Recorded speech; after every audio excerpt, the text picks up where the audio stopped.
Welcome to Roots. My guest today, Kat Rosenboom, did not take a straight path to entrepreneurship, but then again, the best stories rarely do. After a tumultuous childhood and years of figuring out who she was, Kat did something most people only dream about. She opened her own store, and then another one, and then two more, all while raising a family and during a global pandemic. It has not always been easy. Kat is refreshingly honest about the struggle to find work-life balance and the real challenges that come with running a business. But that honesty is exactly what makes her so easy to love. Kat's story is a great reminder that you don't have to have it all figured out to get started. We are so glad she's here today. I feel so lucky to know her, and I cannot wait to share her with you. I wanna love you like we're human after all. Perfect in our pieces, learning how to fall. If you're tired, if you're hurting, you can always call. We're all just trying to be human after all. All right, ready? Yep. Okay.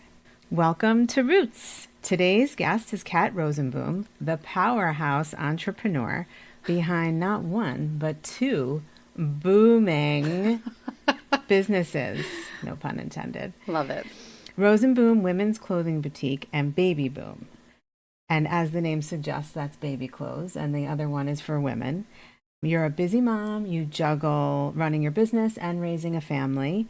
And I know you've gone through some hoops to find that balance. And Kat is very passionate about helping women look and feel their best and does so very authentically. And I'm very, very excited to chat with you today. Thank you. I'm honored that you chose to have me here. Oh my God, you were one of the first people that I thought of when I first was thinking of putting this podcast together, because I remember when you opened in St. James, which is where I live, and I was very, I don't know what's the word, I can never find my words. I was just very inspired by how it felt to me like you just did it, like you just seemed confident. I did. And honestly, I remember you because I felt like you were like, I wasn't very familiar with St. James, and I felt like you were like the mayor.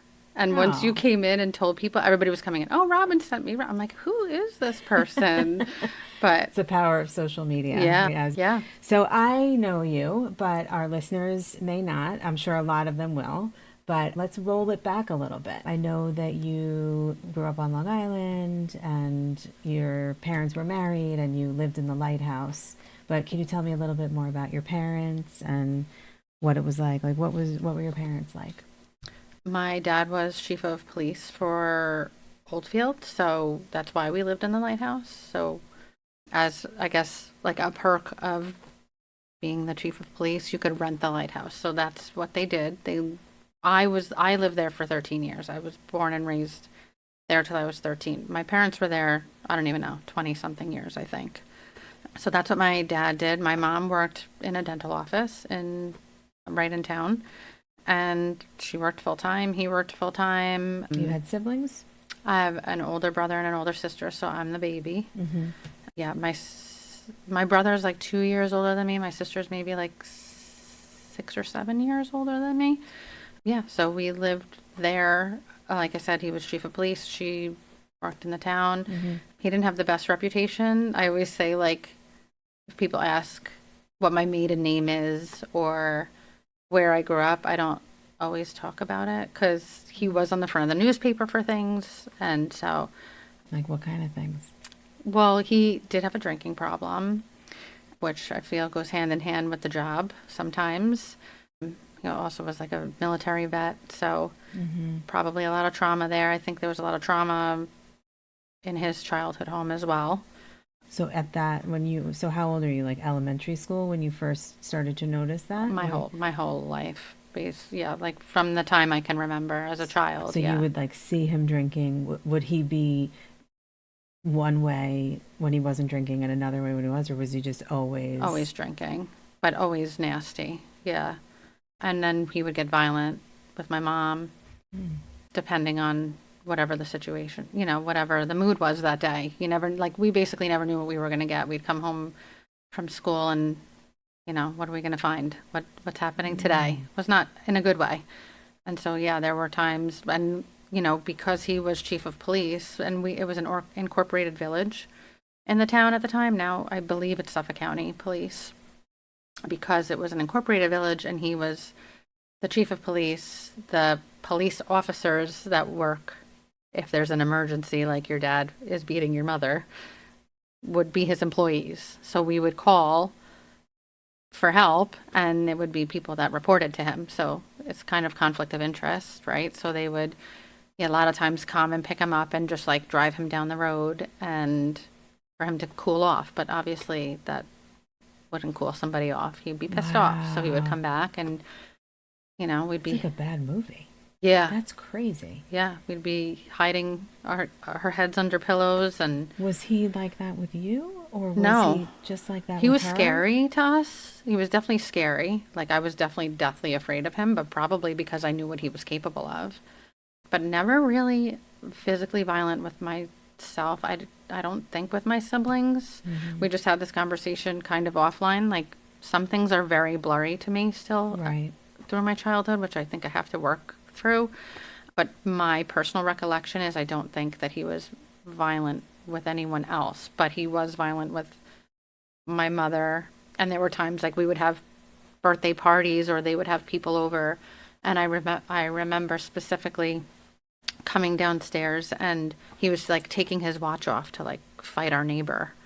Like, come on, like there was yelling and things going on. And so I think that was just his nature. Did you and your siblings ever talk about it, or was it this like unspeakable thing?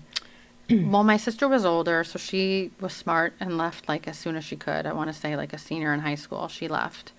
So it was really from what I can remember as I got older, it was my brother and I, and yeah, we talked about it, but we mostly kept ourselves busy just to like we'd go ride bikes together, or we knew like how to make ourselves invisible kind of thing. Did you ever talk to anyone about it at that point, or was No. it just And my mom was heavy in the church, so like everybody in the church knew, like it was a thing. They would pray for us that we were safe, or there were times when like he got too violent and she wanted to leave, so they would have volunteers come. I remember specifically like we were renting so he eventually over time ended up being forced to retire because of his addiction with alcohol and the issues with the violence. It ended up on the front of a local newspaper, and I still had to go to school where it said that, I don't know if it was the front of the paper, but that's why I never like to say like my name, because people like knew who he was, and not in a good way, really. Yeah. So once he was forced to retire, they were renting a house in Setauket, and I guess things got bad again, and through the church like got volunteer men to come while he was at work one day and like literally strip the house of everything except for, we talked about the Archie Bunker chair that he would sit in, because he looked like Archie Bunker and he had his chair like that.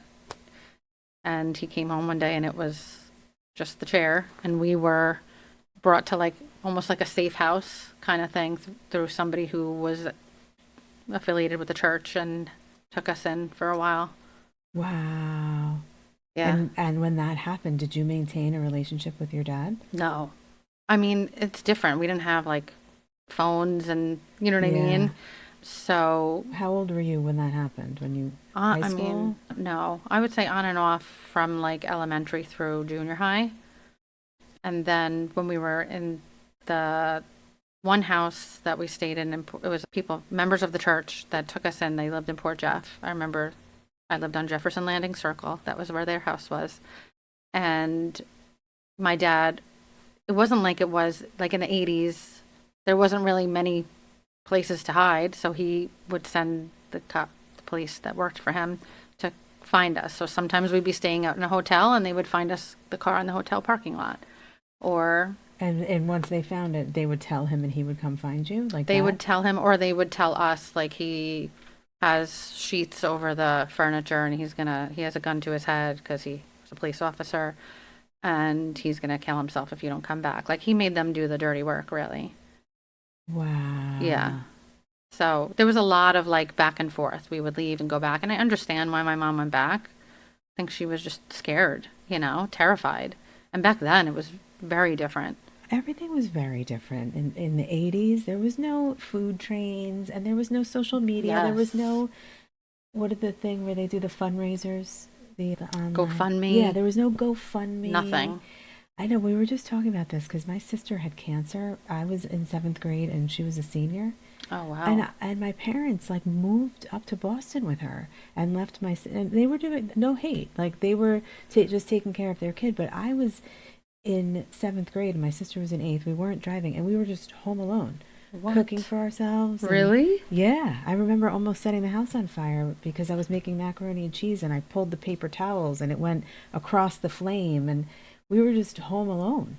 There was no food It train. is It's crazy. 80s or just a different. Mm-hmm. Like My parents did survival. what they had to do, like Yeah. again, but crazy, like very, very, very different than today, where everything we do is for the public Yeah. to know. So that's crazy. So your mom, did you ever talk to your mom about it, like beg her to leave him, I'm or? sure we did. And I know she wanted to. Like, you know, there was just very, I think the violence and the manipulation too. It's like it's scary. And plus there was like this whole facade and I just was we were talking about my dad passed. It'll be a year on Monday. And when people came to the funeral, it was like so many people. He would live like two lives. Oh, he's such a great guy. Would take the shirt off his back for you. Like, loved working with him. Greatest, such a great sense of humor. And he was very personable, very likable.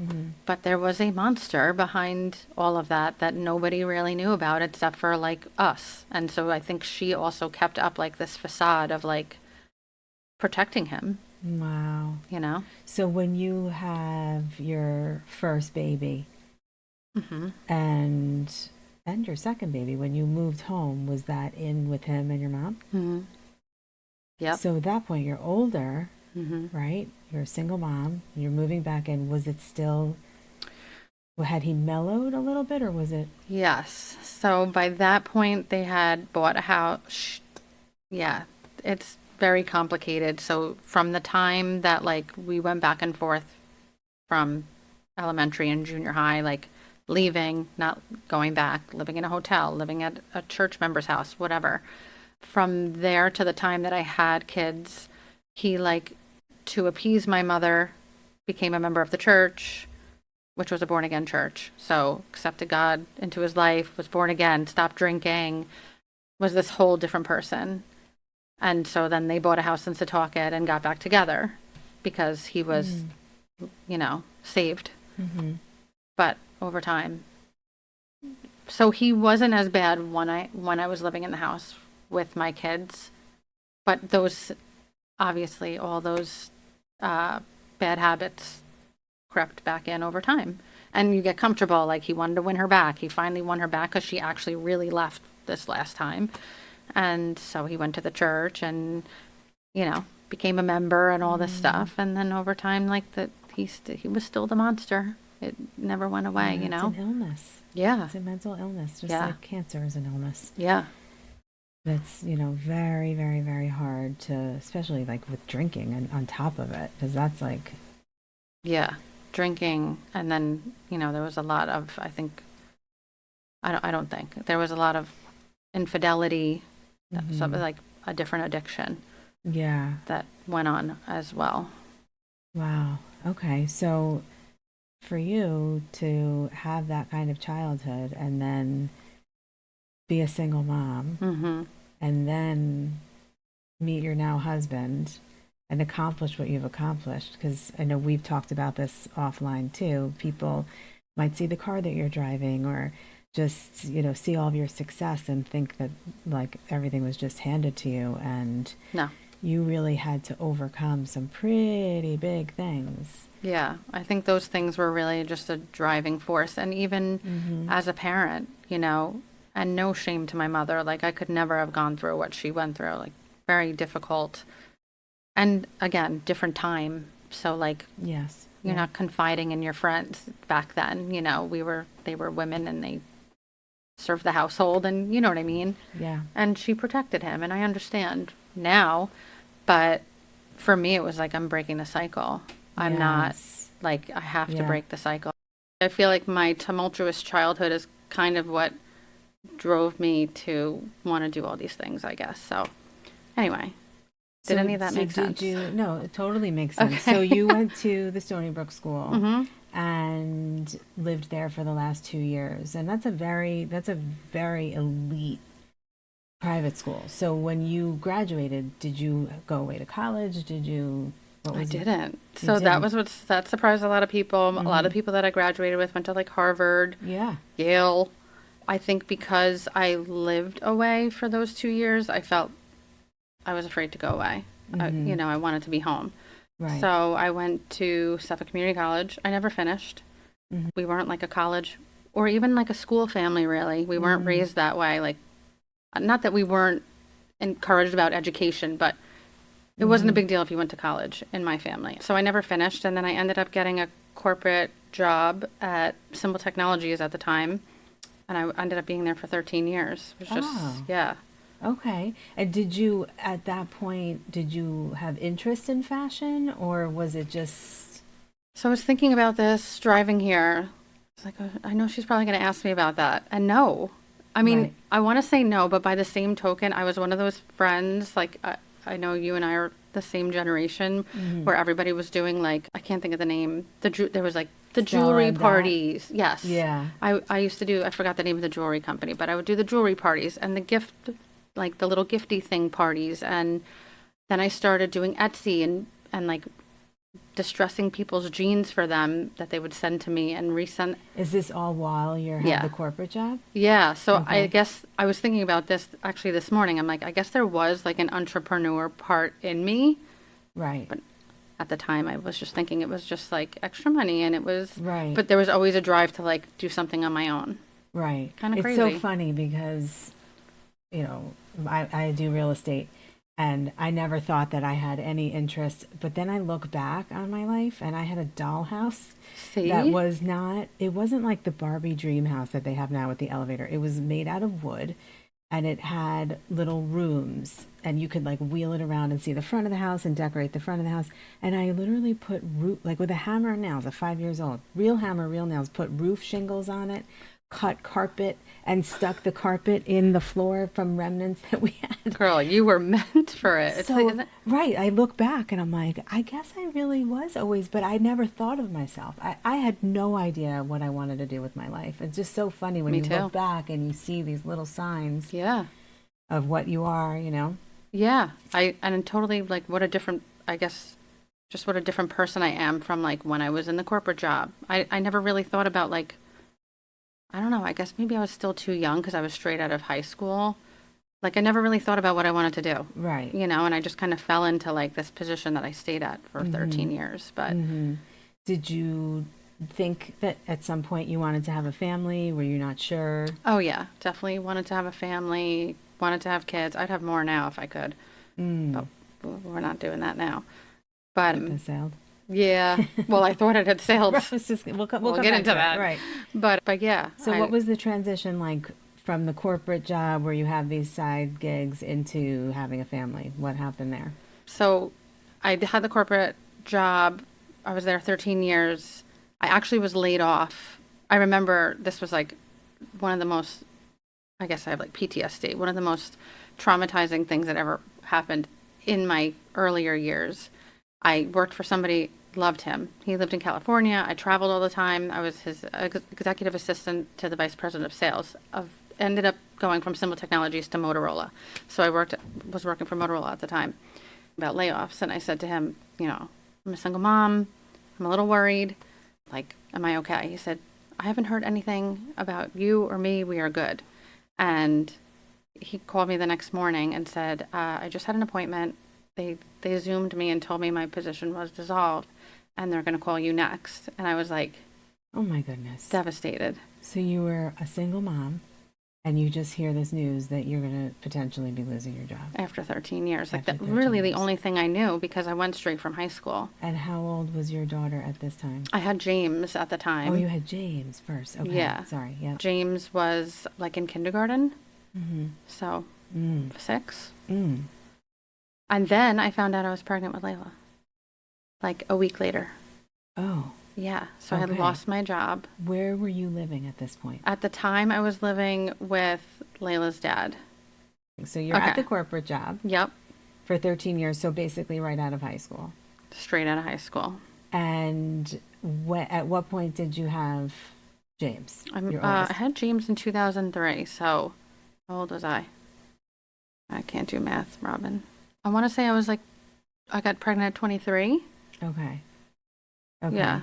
So, and then he's how old when you hear you might be losing your job? He was 5 or 6. He was in kindergarten. He's 5 or 6. Yeah. And you hear this news, but you haven't been laid off yet, and you find out you're pregnant with your second. No, I hear this news. They send me a calendar invite. They me like a half hour after he called me. It was like so immediate. I guess they didn't want us to alert everybody in the department, and we were like the first ones because he was the VP and I was his Right. assistant. And then maybe like a week later, I found out I was pregnant with Layla. Wow. Yeah. Okay. So you In have the a- interim, I had also broken up with Layla's dad within those couple weeks. So I had moved back home to my mom's. I was living with her dad at the time.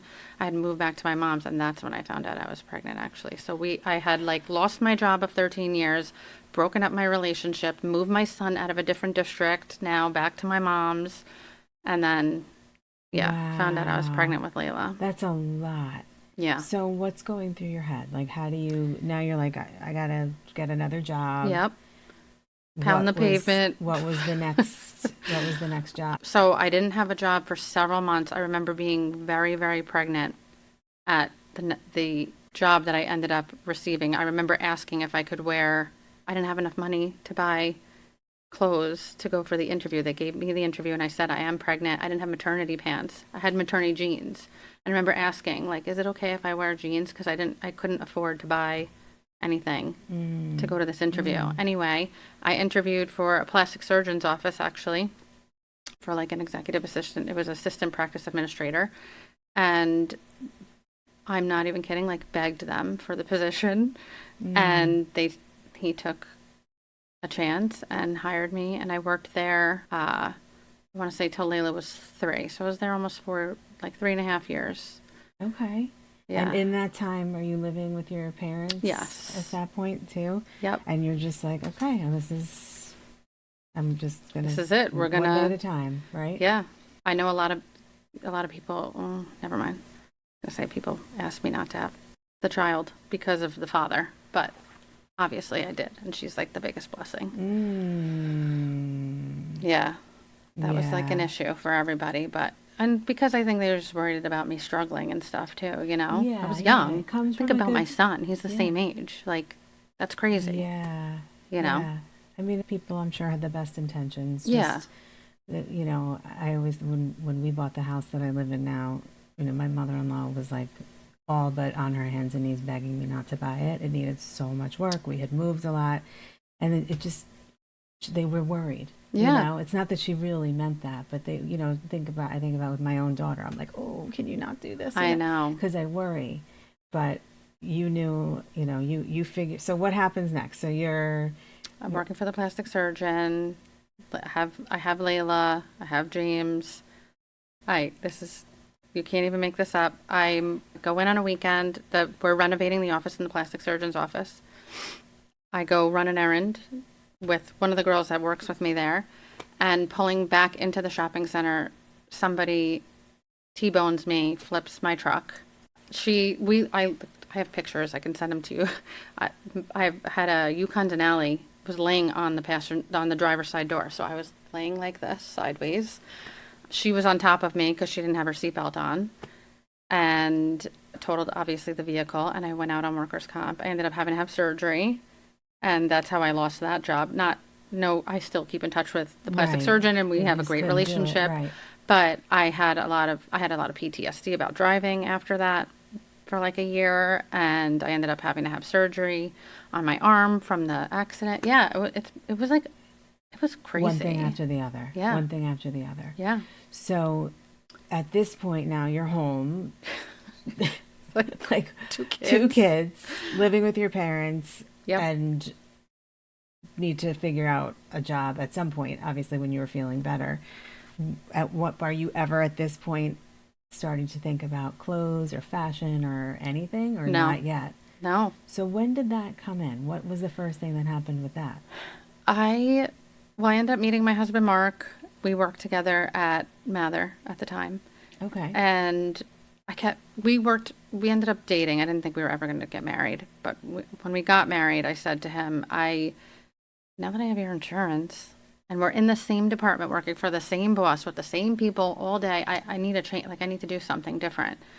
And he had said to me, like, you've always expressed like wanting to do something on your own. Like, why don't you do that?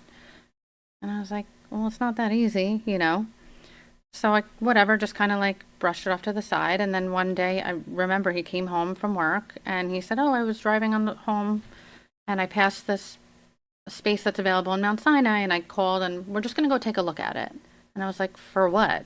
He was like, just if you know, maybe you open this, you always wanted like a gift shop or a women's clothing shop or something like that. And I was like, okay, you know, just humoring him.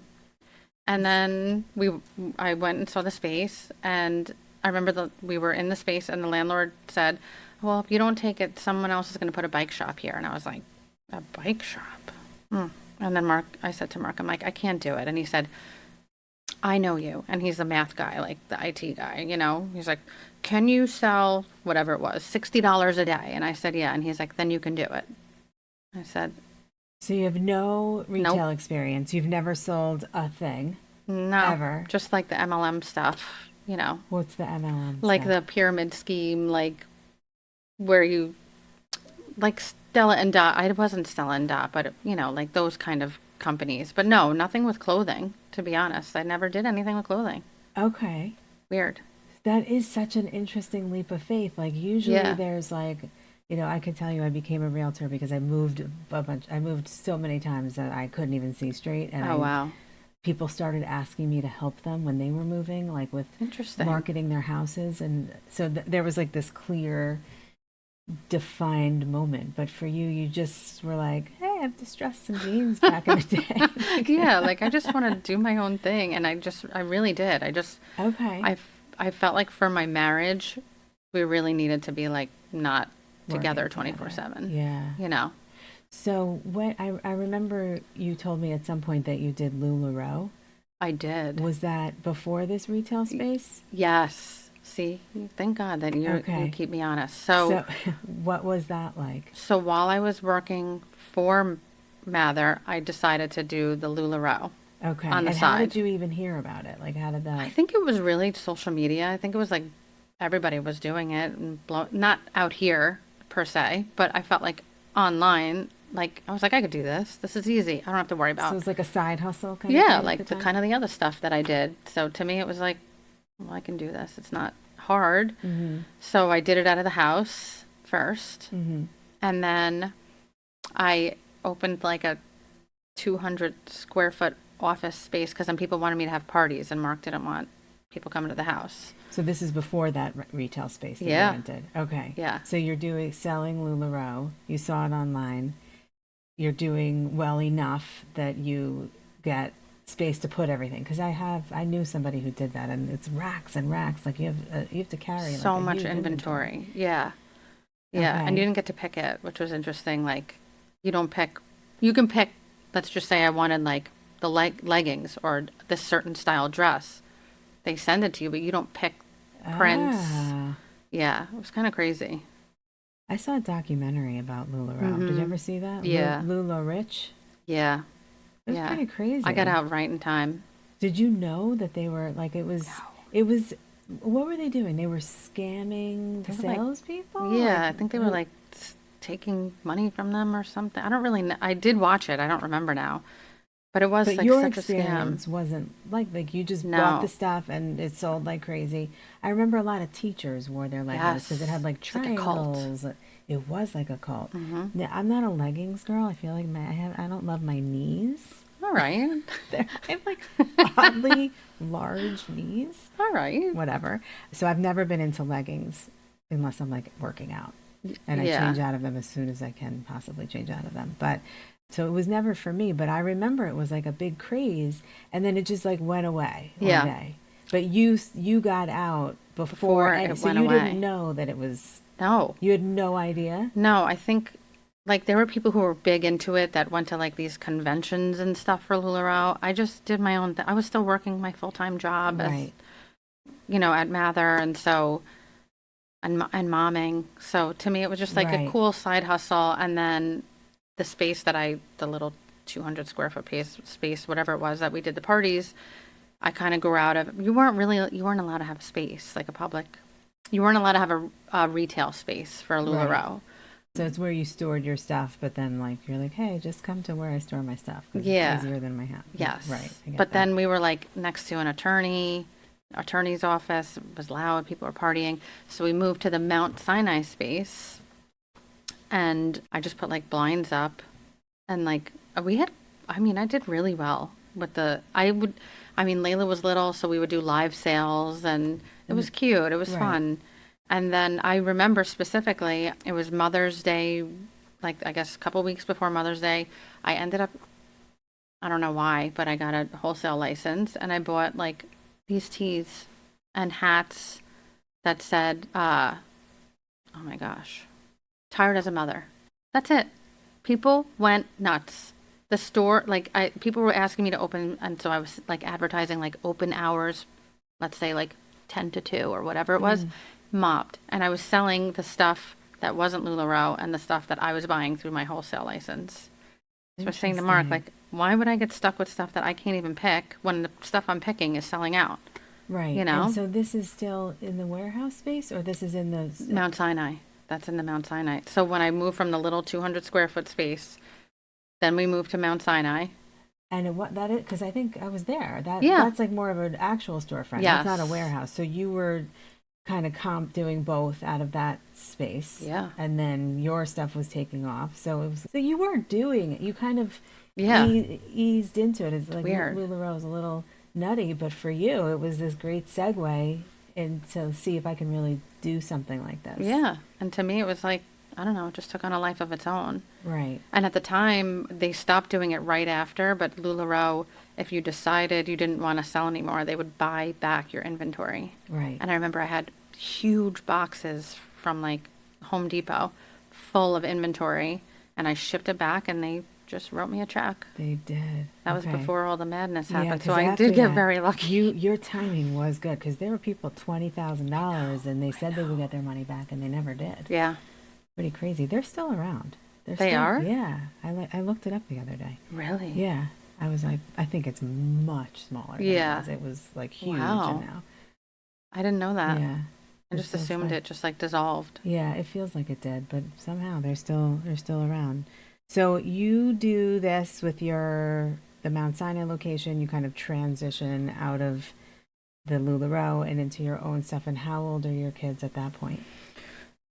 We're talking 2017. So Layla was Until 7. 9 years.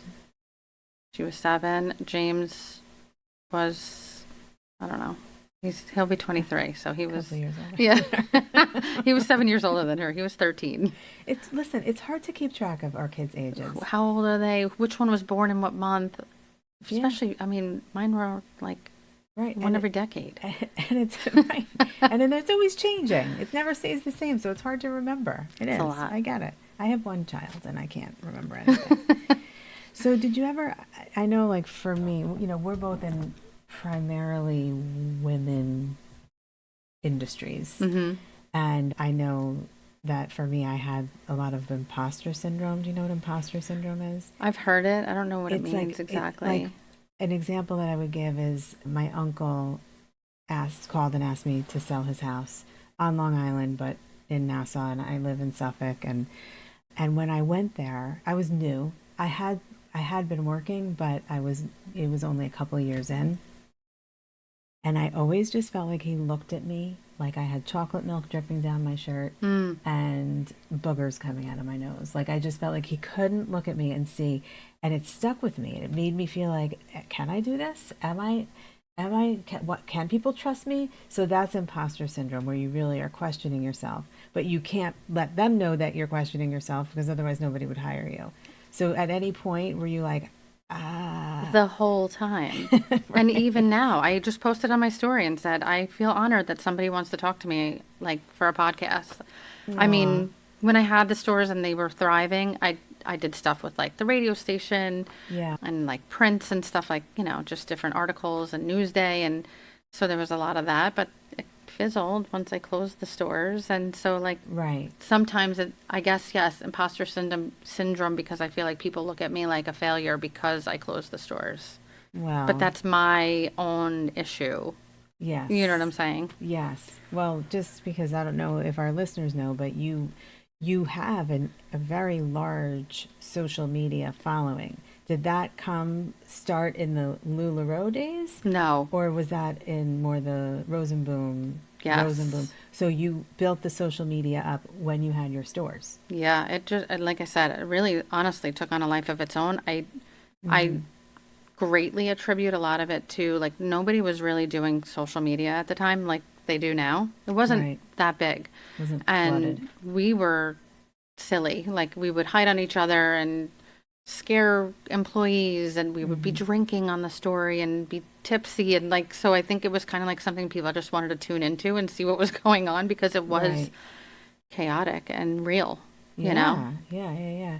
Well, and also I don't remember the timeline of when the stores opened, but you were new in 2017 and COVID started in 2019 when everybody was home. Yeah. So I see that as, I know that was very hard on small businesses because you had to close your doors, but you hustled.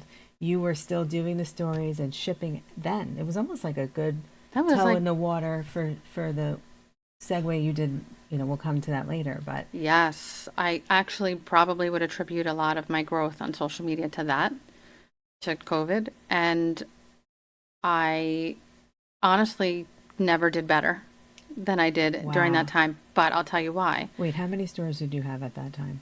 I had just had opened, I want to say St. James was only a couple months old. So I had two. So I had Mount Sinai, and then I had opened St. James. Okay. I remember I had a buyer at the time. So if you don't know what that is, because I didn't know what that was, No clue. I met somebody who was in California. Basically, I would say, like, this is how big and fast we grew. Like, these were things I had to learn all on my own. I would say, like, oh, I need rompers and jumpsuits. And so she would go to the wholesale vendors in California, send me pictures. I would tell her what I wanted. She would pack them all up. We were doing private labeling at the time, so everything said Rosenboom on it. I mean, I Oh, really, yeah. like, tried to do everything different than everybody else at the time, just to Mm-hmm. make us stand out. And she called me. I remember she called me and said, you might want to just stock up on some inventory. I don't know, this thing is happening in China, and that's where our clothes are coming from, like, eventually when they make it to California. So we may not be able to get clothes for a while. So I said, okay. I called Mark. I said, I'm going to just do a little bit of ordering. I'll never forget. And, like, a week later, he called me up flipping out. I spent, like, I'm not even kidding, $100,000. And he was like, what the heck? Blah, blah, blah. Well, that was the best thing I ever did, because now I had all this extra. Because I said to him, worst case, we'll use it next year. Like, at least we'll Mm, have the inventory when right. nobody else will. Yeah. And instead, we use that inventory to do drops, like, every day, every other day. And we had no website. Everything was all manual. Like, Holly and I were writing people's names on a little, like a to-go bag from, like, your Chinese food restaurant, and, like, Yeah. shoving your stuff in there. And we were driving out here, we were driving all over and doing deliveries, but having that inventory was, like, the biggest saving grace. And the second store, I remember driving there and, like, just taking everything off the racks, and we would just go live, and it would just, people were bored. It was like, Well, that was it. You couldn't have your store open, but people were home, yeah, so so they let's were shop. right. That's crazy because I remember that was a really hard time for Yeah, the people who had brick and mortar businesses. You couldn't go. You couldn't go to restaurants. You couldn't. They literally wouldn't allow it. I know, scary. So crazy. Yeah, Wow. So was that those years is really when you built your social media presence? absolutely. Yeah. And I know you guys, so one of the things I love about what you do is that you guys do try-ons. So I can see, and it's usually a couple different types of body types. Yes. So that you can see if you have, bigger chest or smaller, whatever. And I love that you do that. And I don't know if you've always like this, but you do a lot of the try-ons as well. I do. Have you always done that? I have not. So let's talk about that, because I that part for me, I give you so much credit. It's I can't horrible. even. Okay, It's horrible. But you do it. So I mean, the older I get, the more I'm like, is this cringy? But okay, so you knew I was working at Mather. yeah, One of my friends at Mather started just showing up and helping me in the store. And she's beautiful. It was Jen, my blonde. She was like the face of the business for, I don't even know, 5 or 6 years. And I kept saying, like, do you want to model? I'm not a model. I'm not a model. I'm like, and I'm telling you, as soon as I put it could be a plastic bag. It looked great on her. She was just beautiful. And so it just kind of like evolved, and she became like the face of the business, and she did all of the modeling. And then I want to say maybe right around when I had, like maybe 3 years ago, she was done. She was like, it's a lot. yeah, She was like putting self tanner on every week, and like, she was also working a full-time job, and that wasn't her full-time job. This is Right. something she did on the side to help me at first, and then it just became into like a big thing. So she just said, like, I'm done. Like, she was helping her sister with their kids, and so yeah, I started doing it.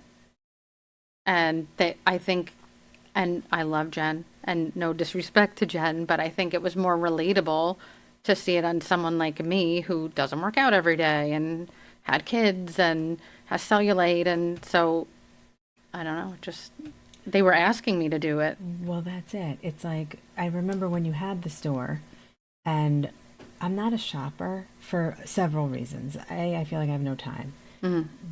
B, I don't love my body. So shopping for me is, I dread it, honestly.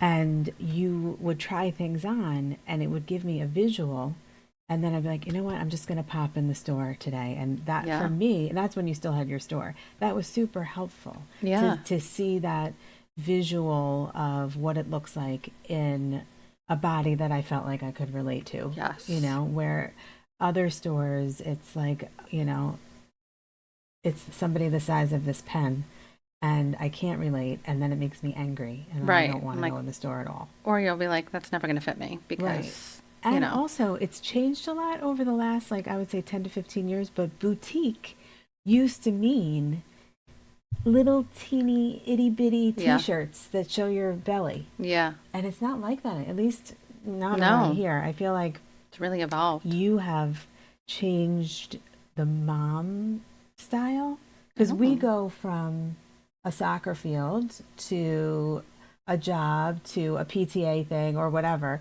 and I want to be comfortable. I don't want to look like I'm falling.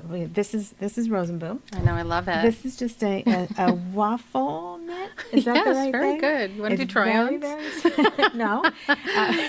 It's very soft, but it's, it has a little zhuzh. It has a little something. You look adorable. Something to it that's not just like a hoodie, Yes. And I love that, because I can buy stuff and literally go from a work appointment to the soccer field. Yeah, to happy hour even, or and to whatever, hour, right? know? And it's just versatile in that way. And so the try-ons, this is something that if I saw it folded on a table, I wouldn't necessarily pick it out. But seeing it on the person really, for me, did it. That's cool. I know, I love that. Now, I know you have 2 boys and a girl, right? I do. So your daughter is how old? She just turned 16. She just turned 16, and she's in high school. Does she must really love watching what you do, and it sounds like it's all she's ever known, right? Because you've been doing this for a majority of her life. Yeah. Does she? No. Hates it. Cringy? Hates it. What does she hate about it? Okay, so she's dramatic because she's 16, and she's Layla. She'll say, like, that store took away, like, she doesn't want anything to do with the store because she felt like it took me away from her. And she really never voiced that until I started closing them, Mm. which was interesting.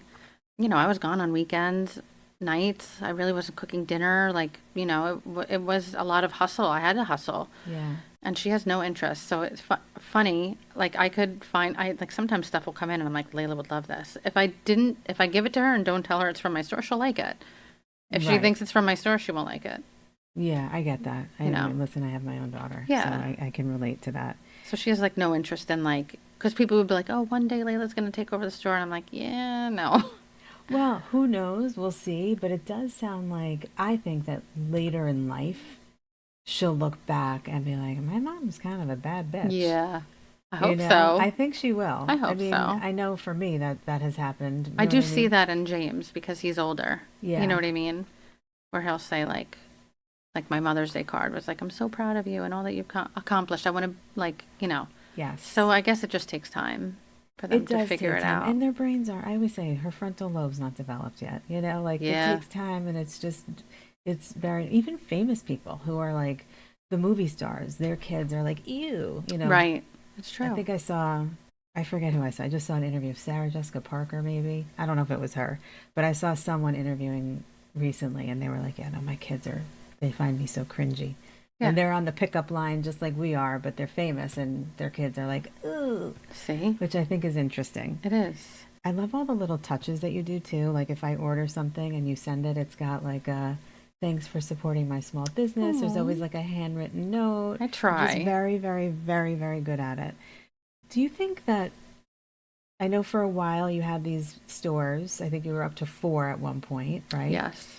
And you were balancing both. But if you could just separate being a business owner just in general is really, really hard. Yeah. It's hard to, you know, most businesses fail. And being a mom is really hard. Yeah. Which do you think is harder? Honestly, the stores. Yeah. I don't know why. Maybe because my kids are just mine. Not that the stores weren't mine, but yeah. I think also, like you said, there were 4 stores. So the amount of stores was just too much for one person to handle. It's not like I'm a big corporation. It was me. Yeah. I was the boss with 25 employees. And I swear every day it was like, PSEG's here because we didn't pay the bill because we could not keep up with all the different things. So it was like every Right. day it was something. The store is flooding. We have no heat. The air conditioning broke. Like so and so called out. Right. I'm hauling butt to Babylon with a newborn at home. Like I'm like, what am I doing? Yeah. You know? It's so interesting because you made it look so easy. You go in and I was always very impressed with your employees because Yes. they didn't turn over. Every time, years later, you go in, it's still the same Yeah. people that were working there. And that comes from you. That comes top down. So I was Thank always you. very impressed with that. But at some point you have the 3 Rosenbooms and Baby Boom, which is the baby clothes. And I don't remember the timeline, but you had your son, your second son. Yeah. What was the timing of that? You still had all the stores open, right? So I had Mount Sinai and St. James. I was about to sign the lease for Babylon. Or maybe I signed the lease. No, I think I was about to sign the lease for Babylon and I found out I was pregnant, which we could talk about. It was a huge surprise. So I was saying to Mark, like, I cannot do this. Like, Right. I cannot do that. Like, we can't. There's just no way. And he's like, you know, my husband, Barry, like, you did this. You did it already. You can do it. And I'm like, this is far. And I'm about to, like, have another baby. Plus, I was very sick. But my husband, I think, was, like, a little stressed because it was the same landlord as St. James. And he didn't want to, like, back out. I remember being mad, like leaving after we signed the lease because I was pregnant and I you're wanted like, to "How am back I out gonna do there. this?" Yeah. And I signed it and I was so mad at him. I remember leaving there like, what the frig did we just do? Yeah. Wow. So then I was like very, very pregnant. I remember for the grand opening, like I want to say maybe like 7 months pregnant, in and out of the hospital, like really Wow. was Yeah. bad. Yeah, and it's hard because at that point, even if you weren't pregnant, or even if you didn't have 2 other children at home, you're going to have to trust somebody to manage. You can't be The in all worst these part. right. The worst So part. you had these great employees, but you still have to trust there's a lot of money going back and forth, inventory coming in and out, customer service that you want to be to your standards, but Yeah. you're not even able to be there. So, I think you can see where this is going, but at one point you had them all of these stores running and a newborn baby and two other kids. Were you were you loving it sort of? It was just too much? Like what was that transition like? I say a lot of the time that I feel like I blacked out. Like I really don't Right. remember a lot of it. Yeah. I think I was overwhelmed. Yeah. The stores were still doing like really well, so it was like, I did have like a main person managing all of the stores. My concern, and I have to say my customers are like a loyal cult. So Mhm. they expected, our slogan was shop the experience. So Mhm. they expected that experience in every store. If they Mhm. went into St. James and something wasn't right, I'm not even kidding you, I would get a DM. So and Mm. so was on their phone the whole time when I was there. So and so had friends visiting. There were dogs. I mean, I can tell you, someone Eyes was and sleeping ears. on that navy blue couch that was right outside the changing rooms, and someone walked in. I mean, I didn't even have to check the cameras. The customers were very invested, I I feel like, love in the that. Yeah. business and like really, I think, wanted it to do well. So, but very hard to kind of like keep that across the board, like the experience and all Mhm. it Mhm. was hard. It is hard. Or like, oh, I'm the type of person I'm not a planner. The girls probably wanted to kill me, but like it could be a Friday at 5 and we could close at 7. I'm like, we're going to do a big sale tomorrow. Let's turn over the whole store. But now we got to turn over 3 stores. Right. And I'm sending screenshots to them on how, I have no retail experience. I don't know how other people do it. I'm sending them literal screenshots of like what the rack should look like. I'm sure it was chaotic for them. Right. I mean, Never looked that way. yeah. It never looked I that mean, way. the girls are all, I They were mean, amazing, and you had little touches. Like you had a gift section that just was. It was like therapy. Like you just zone out. You had your own scent, even. we still do. So like you go in and everything kind of has this clean. I don't even. Like an How do experience.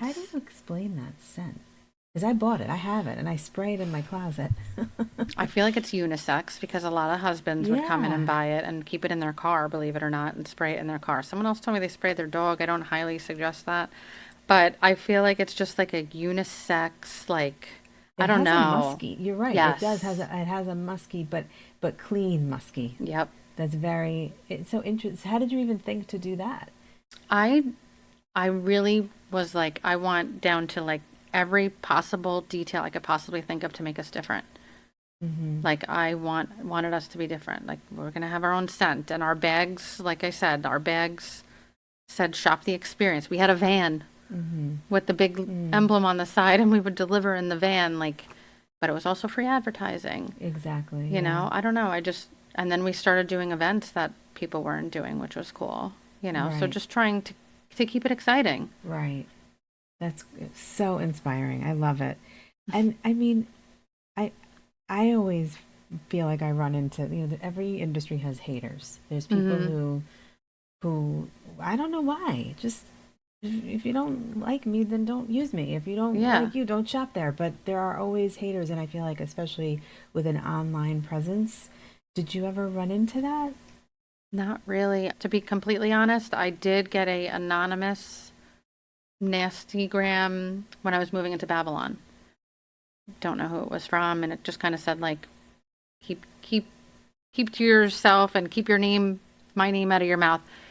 That's one thing I'll tell you about me, which I feel like made me successful. I did not worry about what anybody else was doing.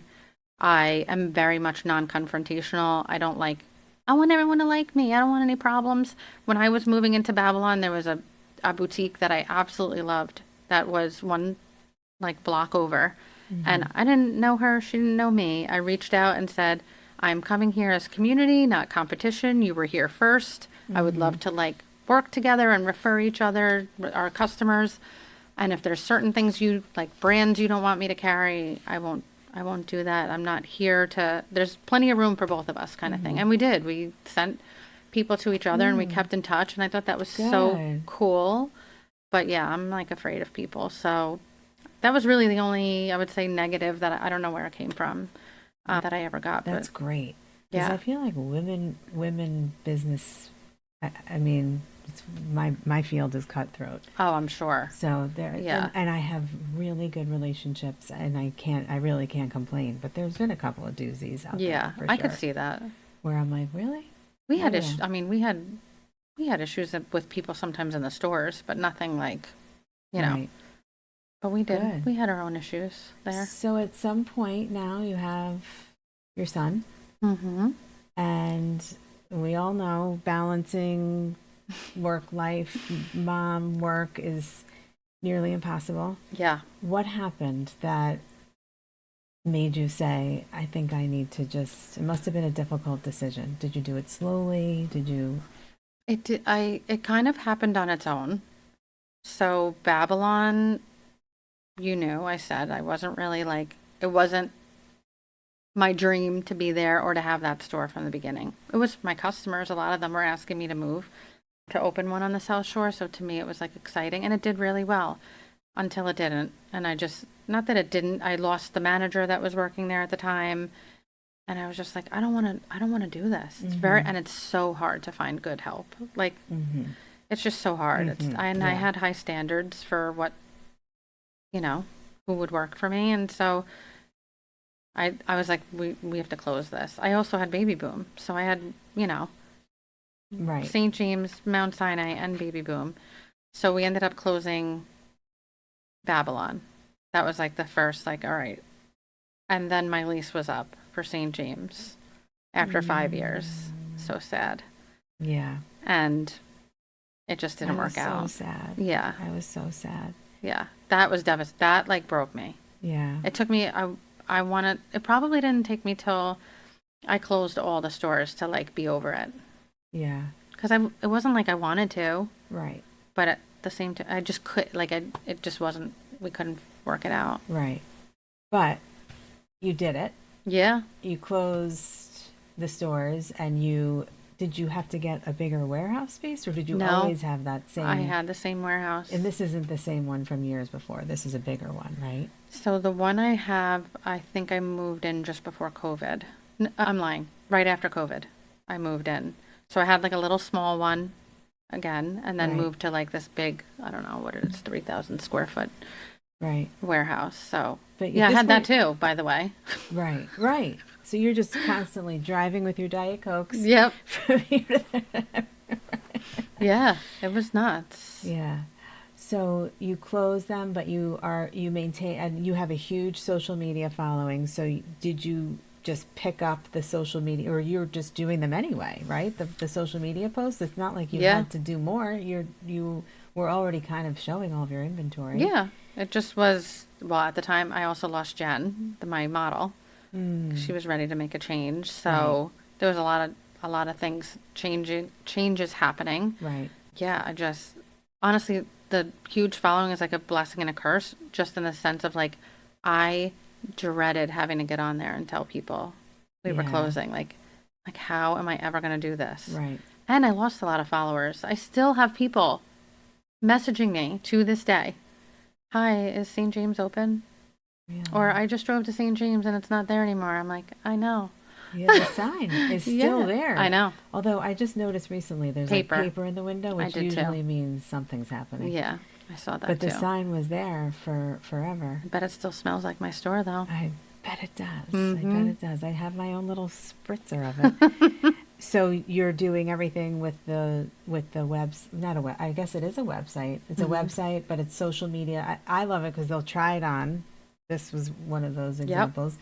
Somebody tried it on. I tap on it. Yep, It brings the link right to me. done. Done. Yep, And I think I had it the next day. yeah. So it's And if you're really- local, you might have it the same day. Right. So how do people? I've never actually had to do this, but how do people return stuff? If can they return? They stuff? can. So there's two options. Like somebody who's a little farther, like you would ship it back to an address and we process it and you get store credit. And the store credit, weird, it knows who you are. So when you log in and you go to check out, it comes up as an option for payment. So it's kind of cool. You don't have to worry about holding a gift card or anything Yeah. like that. And then for local people, I come and pick up Oh, that's and we cool. deliver. So, yeah. Yeah, that's good. Or we swap for exchanges, whatever. Yeah. And you're still going strong. Yeah. You're just, now we're happy. I know that you're like me. We're always thinking. I Mm. have a full-time job, but somehow I'm like, oh, let's start a podcast. Yes, 'Cause yes. I have time for that. Mhm. So for you, is there any other projects? I mean, there's things I would like to do. But wait, before you answer that Yeah. question, do you feel like you have a good balance now? Do you feel like, I know you're always thinking, because I'm the same Yeah. exact way, but you are able to cook dinner for your Yeah. family, and you are able to drive your kids here, there, and be present Go to games. in ways that you were not able to do, which is amazing. I remember Especially- sending an employee to field day for Layla because Ah, people would come into the Mount Sinai store, and if I wasn't there, they wouldn't shop. They would say, "Oh, is Kat here?" I would hire girls; they wouldn't believe me. I'm like, "I'm telling you, they're going to open the door. They're going to stick their head in. Is Kat here? No, okay, I'll come back." I couldn't leave. I was like it was like jail in a good way. yeah. They wanted me. So I remember sending Holly. I still love Holly. She's still, I saw her the other day. But yeah, she made a shirt that said like, "Go Layla," and went to her field day. But just the random thought that like, yeah, I couldn't go to those things, Right. you know? So you feel, right? You must feel. It's amazing. It's that's- amazing because right. I'm still doing what I love. Right. I kind of lost a little bit of like when I think about it, because I'm a people person in my store. Outside of my store, I'm like very quiet, shy. Mm-hmm. I've like kind of become more like introverted again. I think because I'm not forced to like being in the Yeah. store and out there. So that's just, I would say the only negative is like I'm by myself a lot. Right. And so I'm kind of like back in that that zone. But yeah, there's so many things I want to do. There's so many things I want to do. Am I going to do them? I don't know. I've Right. talked about writing a book about my childhood for decades Right. because it was wild. Yeah. Podcast was another thing. Recipe book. Right. You can cook your ass I off. want to do see a what you cooking make. page. I Yeah. love cooking. I get old every day. Send me the recipe. Send me the recipe. I'm like, why aren't I just documenting this? I could do it. Yeah. But yeah. There's so much, it's so amazing. We were talking a little bit about this before we started recording, but everybody complains of how expensive things are, and they are expensive.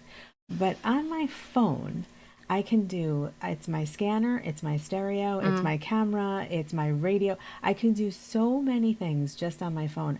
And this, I've been talking about starting this podcast for 5 years, but Wow. this past winter, we had I'm an empty nester for the first time. We had 17 feet of snow. I Yeah. finally had a little more time, and I was like, let's just build a podcast studio. Like, you can do you can write a book and self-publish it. You can Do anything. and you already have such a big following of people who love you. And I was one of those people who would go into the store. I never left. I wasn't like, oh, is Kat here? And would leave. But if you weren't there, which most of the time you weren't, because Yeah. I'm in the St. James one, I would always like kind of hope you're just authentic and warm. So I Aw, feel like you thank already you. have. Can't you just Yeah, I can. What's holding me Just- back? like this? It's imposter syndrome, I right? know. Is it? I don't know. Yeah. Like, Well, you're can I busy, do it? too. Why can't I do it? I can do it. I can do it. I don't know. Yeah, you got to prioritize. Pick one thing. Yeah. It'll probably be a cooking page because I wasn't able to cook for all those years. Right. And who knew I could cook? Right. My mother says it all the time. She's like, "You used to call me and ask me how to boil water," like joking. I mean, probably, and now I'm just like, Did it just like you just started doing it because you Yeah. had kids and you? well, I was like, once we had the website and I was home, it was like, I swear it became like a routine every day. All right, what are we going to cook for dinner? And I would go onto TikTok and just look at recipes, and like it was almost like I was self-educating myself watching these people cook, and then I became like a passion. Someone said something to me because my dad was sick too, like towards the end of closing everything, and I was the point of contact for him, and he was in hospice and he was falling, and then he would go home and he was in a rehab, and towards the end, like when I had closed all the stores and I had the website, someone had said to me like, I wonder if like cooking is like your therapy because of everything you're going through, like with closing the stores, and my dad was sick, and like I just like it was like that's my thing. I don't know. I don't know. Yeah, well, you also were very open about you lost quite a bit of weight too over Yeah. your journey of the different stores. So maybe was that part of it, just like getting healthier and wanting to be have more accountability for what you were eating? Was that No. part of it? No? I can say though, and I said to you before that I was really sick with Nash, and for whatever reason, since I've had him, that's the baby, Mm-hmm. I really can't. I have difficulty eating. Like I get very sick. I have a lot of Oh, autoimmune oh, that really? came out from my pregnancy with him, so I have to be very careful about where I eat.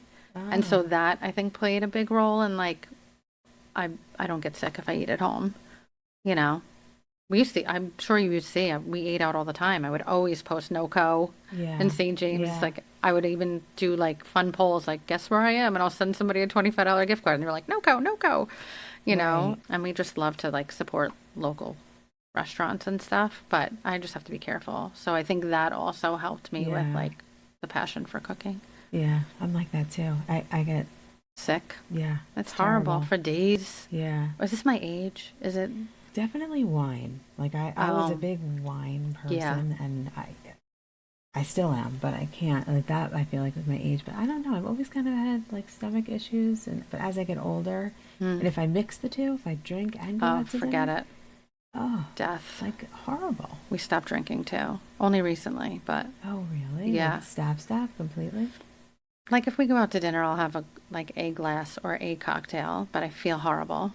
It's Hmm. so weird once you stop. And we I were know. like, I mean, we stopped, I want to say maybe in January because we were in a bad habit. I was like, I'm not having like 3 or 4 vodkas before bed, while we're watching our Netflix or whatever. And it just became a habit of like doing that every night. Right. And I was like, I'm tired of feeling like not good. Yeah. And as soon as we stopped, I felt like, and my husband says the same thing. We feel so much Yeah. better.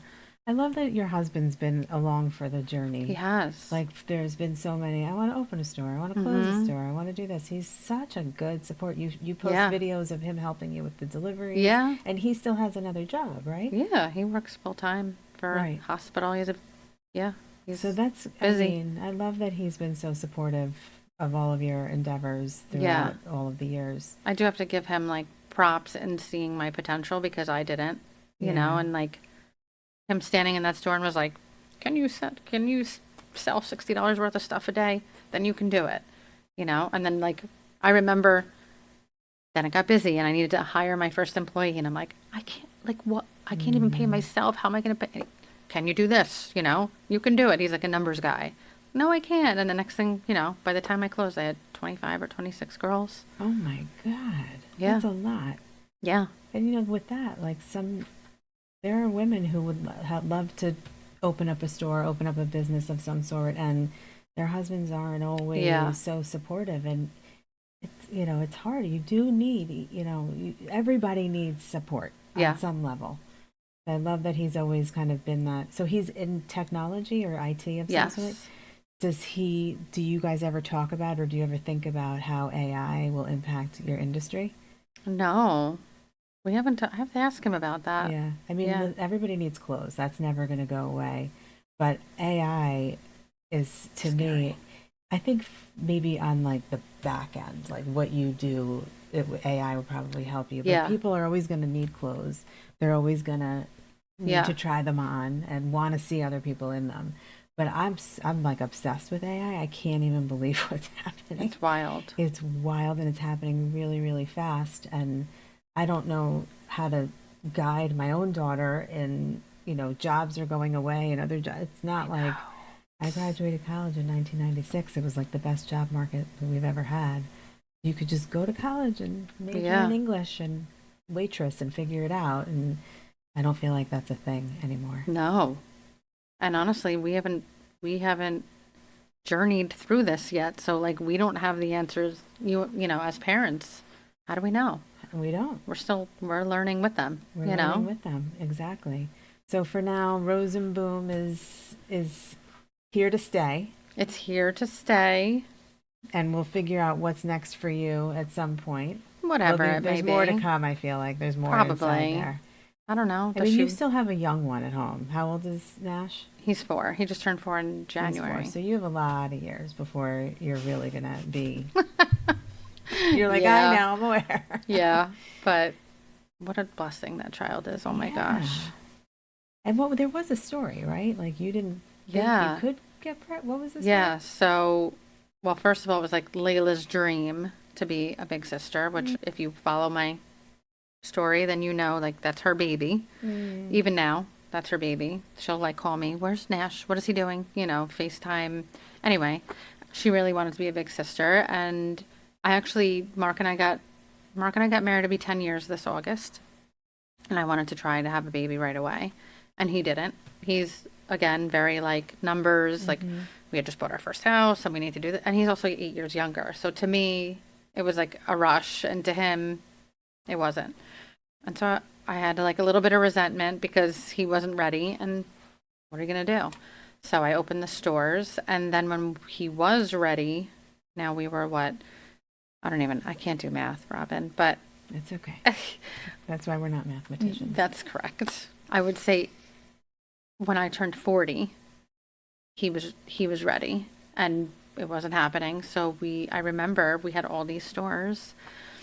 And we went to IVF specialist, and they did all these blood tests for him and me and all this stuff. And I went back. They did like a sonogram. I remember the doctor. They took me in the room with the doctor by myself, which I thought was very weird. And Mark was in the waiting room, and he was telling me. I remember, like, you know, like when someone you'll get like tunnel vision. I didn't hear any. I just heard like that like anxiety. Yeah. Panic. Oh, I have bad anxiety. So yeah. Exactly. Just saying that, like, without aggressive IVF, I could not get pregnant. And I was, like, devastated that I couldn't give that to Mark or to Layla. I remember leaving there saying to him, I think this is what he told me, but I panicked. Like, yeah. And I was hysterical crying. Just to reverse a little bit, when I first met Mark and was dating him, I remember calling my sister and saying, this guy is 8 years younger than me and he wants to have a baby.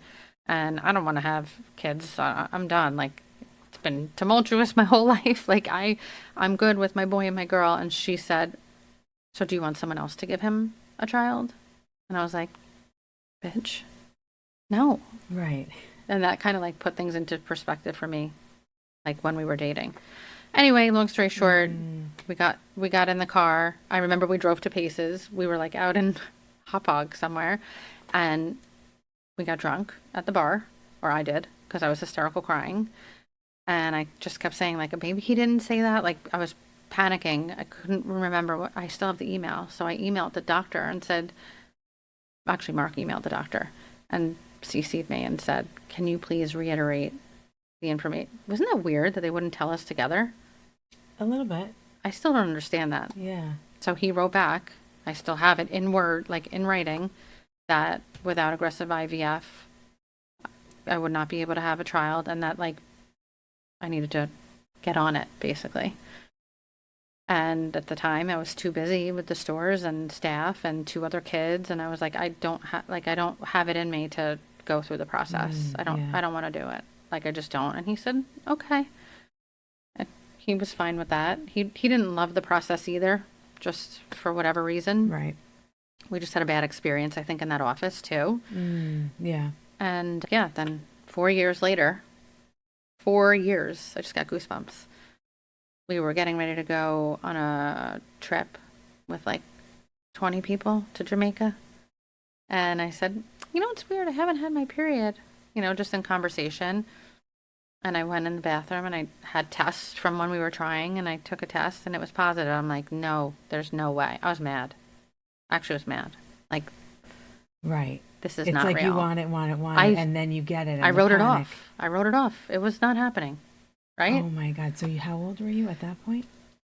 I was 43, maybe. I was 44. Between 43 and 44. Now I had all these stores. I didn't have Baby Boom yet. There was an empty store next to Rosenboom in Mount Sinai, and I was going to expand Rosenboom.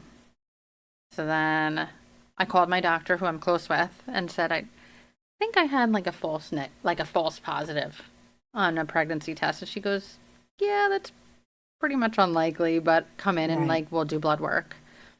And they did a test there and I was positive. And I remember we went out to dinner down in Port afterwards and he's like, like first baby, Yeah. like, I mean, he raised Layla since she was 2, but, he was like all smiles and I was mad. Don't Right. talk to me. I can't Right. believe like our whole life is going to change. We were getting on planes and going to Nashville every other weekend and Bermuda. Like we kind of just like were in the zone of, but it wasn't a healthy zone. And I always like, I'm a religious person. Mm-hmm. That's just how I was raised and how I think it's gotten me through a lot of things. And I remember like at one point in my life around that time saying to God, like, I need to make a change. Like we were partying too much, we were drinking too much, we were not parenting, not as present as we should have been. And I remember like, okay, well, I guess God gave me my answer and Yeah. here it is. Right. So how was your pregnancy? Was it Horrible. You were sick? Deathly ill. Like Mark would leave for work in the morning and find me in the same spot. I I guess it brought up like an autoimmune disease. Yeah. So I had trouble walking. I had trouble talking. I had 103 fever for about 9 weeks, and at the time, yeah, Oh my on and off. Or if God. my temperature would drop and I would be blue and shivering. Horrible. Like I remember many, and that was another thing. Like not that my husband and I had a wonderful marriage, but just going through that and like be 3 o'clock in the morning, sitting up, gasping for air, hysterical crying, like, am I gonna make it? Is he gonna make it? Like, It's so scary. I mean, you think like when you I want to just got have emotional. Sorry. Yeah, no, that's okay. Yeah, it just was like, I don't know, just very scary. And like Mark would be like, "It's okay, we got this. Like, here, have a cheese stick," or what he would make me waffles. That was like the only thing I could eat. But yeah, I admitted to the hospital a couple times. Really didn't think that he would come out okay or I would. And now he's like this healthy blessing, Yeah. and he's 4. But how scary that was, like, and I have no idea how I ran. I remember actually giving birth to Nash, and in St. Charles they have you like push a button and it like rings a bell like that a baby was born. And they were wheeling me to my room, and I was posting new arrivals because it was a Saturday. I remember the girls being like, they were like, people are coming in going, who's posting the new arrivals? It was me. And I was like still like drugged from an emergency C-section because he wasn't, it was supposed to be a regular birth, and then his blood pressure was dropping or something. His heart rate was dropping with every contraction. So we had an emergency C-section, so I was all drugged up, and here I am. Here I am like a psycho. Oh, it's new arrival day. Like these people can't wait. Yeah. Really? No, when you're a business owner, when you run your, It's like a crazy brain. It is. I mean, I wasn't doing what I do now when I was giving birth, but I'm fairly certain I would have been on the table, like Yes, you texting would. someone. You Because would. I do. It's if you don't do it, nobody will, and It's that's in your just blood. the nature of. My grandfather used to have an expression: when you want to get something done, ask a busy woman. Not a busy person. That's the real expression. Ask a busy. I like that, man. Yes, because first of all, it takes us a lot longer to just get our shit out the door. Yeah. Because men don't have to worry about their hair and their lashes, and they have the same uniform that they wear every day. No hate, but just the reality of it, Yeah. you know? Yeah. And just balancing, but Nash was such a blessing because my it gosh. forced you to really take a step back, figure out, I love what I've created. I Yep. don't want to let it go, but I want to cook dinner for my family. And you did it. Like you have accomplished what that's why I wanted to have you here today. Thank you. You're Because gonna make me cry again. we all struggle. I mean, Thank you. I myself have many, many tears and I have one kid. So I can't even imagine what Thank you. you've been through, and I'm so honored to know you. And Oh, I'm honored to know you. Stop. No, this was very nice. And yeah, I want everybody, because now people in New Jersey and upstate New York and Yeah. Boston can still shop your clothes. So I want to make sure I say it all right. It's www.rosenboom.com. Or where I always go is I just go on Instagram. Yeah. And that's where you have all the stories. And Yep. that's Rosenboom Boutique. So Yep. it's spelled out completely, Rose and Boom Boutique. And I'll link that all Awesome. in the notes. And then do you want to tell our listeners about a little special that you'll run? Yes, if you made it this far, right, then then you care enough. So we'll give you a little boom boom 15. So take 15% off your So it's the purchase. coupon code, Boom Yeah, Boom it's a 15. coupon code. I love that. Yeah. And my last question is, if you could tell your younger self something, Oh. what would it be? I would guess that I would tell my younger self that all of the trials and tribulations I went through as a child were just going to make me the strong woman that I would become. And I see for you, like just hearing you tell your story, literally every single thing that you went through or did pushed you like a Yeah. little Yeah. guidance towards the next thing, which planted the, made the foundation for the next thing. Yeah. I mean, it's really unbelievable. You've built this huge, successful, amazing brand, really. And then having your last child, really, I'm not going to not be home. I'm not going to not go to No. the field day. I'm not Can't doing do that it this time. anymore. Right? Yeah, it's like And it you puts did things it. in perspective, Yes. So, yeah, it's awesome. Thank you. Thank Yeah. you so much for coming today, and I hope that other people can experience the shop. What is it again? What's your Shop the experience. It's not experience. in the stores anymore, but we try to still do It's it still- online. Yeah, it still is. So thank you very much. Thank you.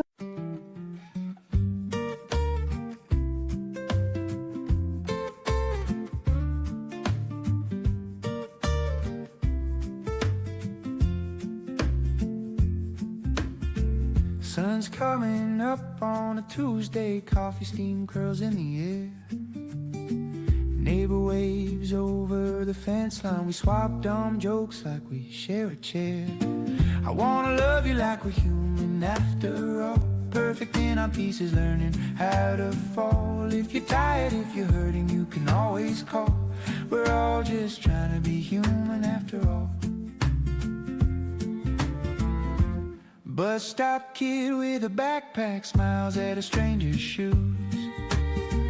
Tiny little moment of kindness feels like breaking heavy news. I wanna love you like we're human after all, perfect in our pieces, learning how to fall. If you're tired, if you're hurting, you can always call. We're all just trying to be human after all. What if we looked up a little more, held that door, ask you okay before we walk away? What if every day we chose that way? Hey, hey.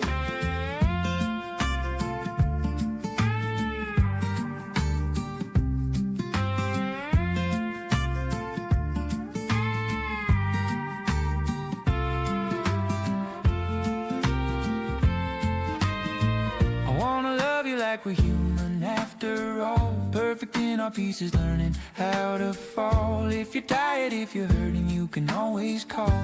We're all just trying to be human after all.